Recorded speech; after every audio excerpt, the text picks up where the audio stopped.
مرحبا بكم متابعينا الأوفياء. باش يجيكم غير جديد اضغطوا زر الاشتراك وفعلوا الجرس باش توصلكم الفيديوهات أول بأول.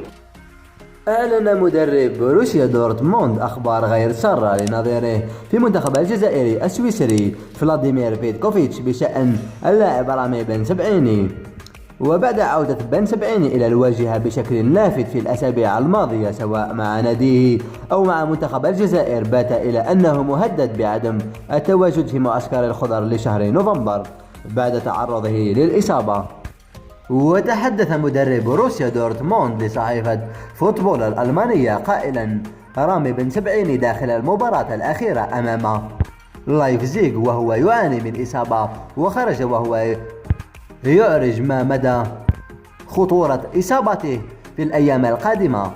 وجاء الإعلان عن إصابة رامي بن سبعيني بمثابة خبر صادق من مدرب منتخب الجزائر بيتكوفيتش، باعتبار أن اللاعب يصنف كرئيس الأهم في محور الدفاع الخضر.